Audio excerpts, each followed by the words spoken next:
Bikuti here again. Today I'm going to be analyzing this design, and I made this design some few weeks ago.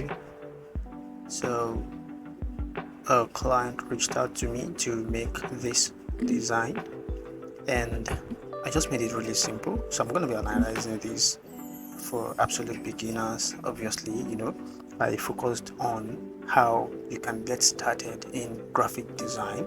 So I'm gonna be showing you how I made this, like explicitly. I'm gonna be breaking it down. Okay, now first off, you already know the size. This is 2000 by 2000 pixel because it's gonna be flied online, so it's a digital design, not to be printed. Maybe for that reason, I just want to make it simple, just very minimal. And they already have brand color they use, which is black, gold color, and white. For that reason, I just decided that I'm gonna make it very simple. Now, the first thing I did was to get a brush. So this was a brush, this here was a brush. So you can just click B on the keyboard, then you have it. This is the brush I used. It's called special brush, and paper tone paper brushes. So that's the brush. It's an external brush. You can just get it downloaded online also and use for your design. So that's basically what I did there. I just, if you click on it, okay, I locked everything. So this is it. I turn it off now. I turn it on. Now I just created. Okay, like I said, I'm just analyzing this. I won't even really go too deep into all of these layers because you might get confused. But then, just a little bit of analysis will help you come up with something like this or something better than this. Like I said, you just grab your brush tool, make a single click, make another click. Obviously, you're going to change the colors, and that's why you have kind of gold here and a kind of black here. Then for this part, I just took the brush to an edge, extreme edge. That's how I got this very slightly, you can see.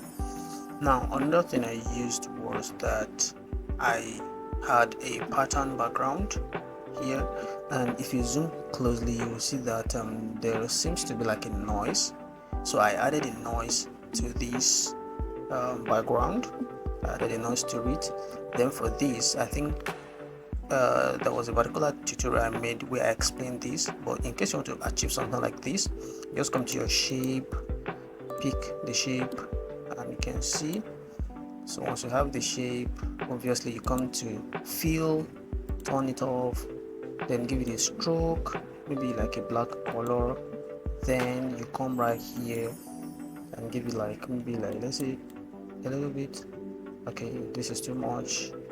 Maybe 4 is okay. Then you come right here and you click on this. So if this is cool to you, then fine, and if it's not, maybe you can still reduce the pixel and maybe like this. In case it's not just coming up, you can just put like maybe like say 2 pixel. If 2 pixel is fine for you, then you can just use 2 pixel. So that's basically how I achieved that. Then I used a single font. I just changed the typeface and that was all. So this was bolding and increased the size. This was not bolding. Then I reduced the size. I have this shape here. Then I made this.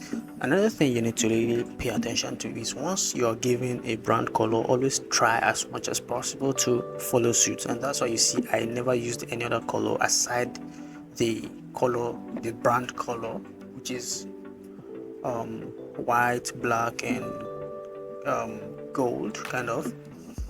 I just revolved around it. Now for this, it's also another shape, and I just duplicated it and I shifted it a bit, and that's why you can see this space. Then Google Meet, this is direction sign, which you can always download online. Just type direction icon, then you'll see numerous sites where you can get this downloaded. So the next thing is also coming right here to create another shape, then have this text. This is obviously another shape, which is ellipse tool, and I reduce the size. Then obviously these are just the handles, social media handles, which you can always get these icons online. You can download them online. And basically that's it. So now another thing is for this is the shape. This is the shape. So what I did was, after I created the shape, then let me just look for the shape quickly so that you can get what I did there. Okay, so this is the shape right here. Okay, good. So this is the shape. I'm gonna activate it now. You can see these dotted lines is just a way to, to play around with the curve. Ctrl Z. So excuse me, it's just a way to play around with the curve, and you can always come right here. And play around with it to your own satisfaction. You can see at this edge is 0.85 centimeter, then at this other edge 0.85 centimeter, and this is 0, and that's why you see it pointed, and that's why this is curved, because it's 0.85, also 0.85. That's why they are curved the same, and these weren't. So that's how I achieved that. And if you look closely, you see that the pattern also is inside this particular pattern. I clipped mask it inside of this shape because I just don't want it to look too open like that. So I clip masked it inside of the shape. Then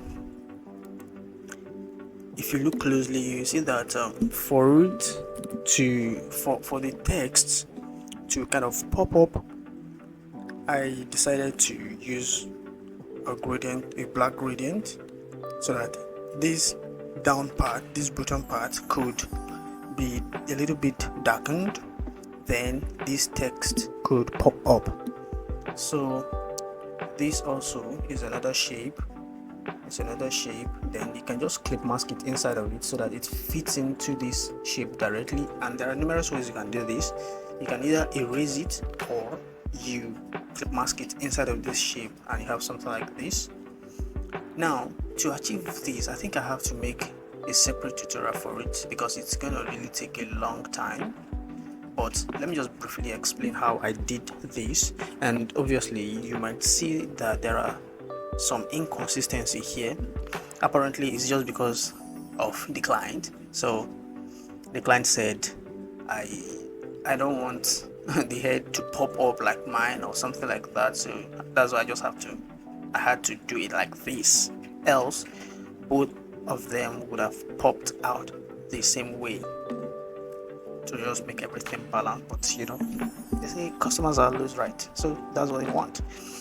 Okay, now to achieve this, whereby you have the image kind of like clip masked into the shape and have his head outside of this. It took me a longer time before I could be able to do this. That was a long time ago, because I had a designer friend who also did something like this, and I was wondering, how did you do this, man? But curiosity just made me know. Somehow I was able to figure it out. So what you need to do is, once you have your shape, then you've positioned your image the way you want to position it. The next thing you will do is you would add you add a vector mask to the image. So once you add a vector mask to the image, then you go to the shape. So once you go to the shape, you you hold your control, right? You hold your control, then you click on the thumbnail. So once you click on the thumbnail, then you come back to the image and you erase the part you don't want. Maybe if it's coming down, you erase it. So that's how I achieve this. In subsequent tutorial, I will specifically make tutorial on that, so that I will explicitly analyze it and show you how I achieve that. So I think that's gonna be all about this. Okay, yeah, one more thing, I also clip masked an image inside of this shape and I turned it to overlay. That's why you see it's kind of blended with the background. So that's basically that. And because the reason why I did it that way was to just kind of complement what the topic was all about, what the theme was all about, which is the concept of next of kin or something, to just show a family and likes. So that was why I did that, and to just kind of give it a little touch, because I really want it to be as simple as possible and not to be complicated. And you can see for the simplicity now, it's just clean. Every information are detailed and you can easily see them. You can easily see every detail on the design. And that's going to be the end of this tutorial. I hope you enjoyed this analysis. As a first timer or as a newbie, if you stumble on this, you should be able to create something like this with this little analysis that I have made. You should be able to come up with this exactly, or maybe something better.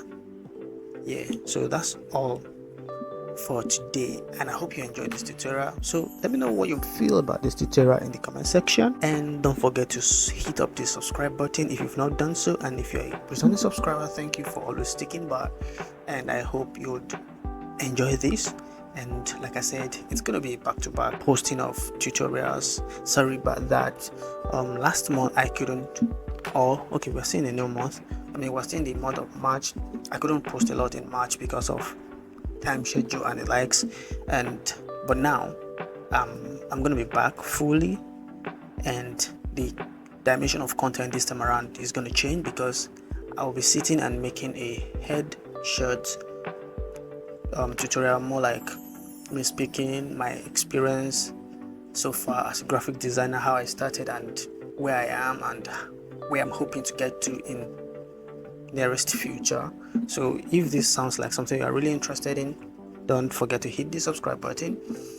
More tutorials will be dropped: graphic design, UI UX design, and data analysis of sort. So if it sounds cool to you and you're interested, don't forget to hit the subscribe button, and I'll see you on the other side. Thank you.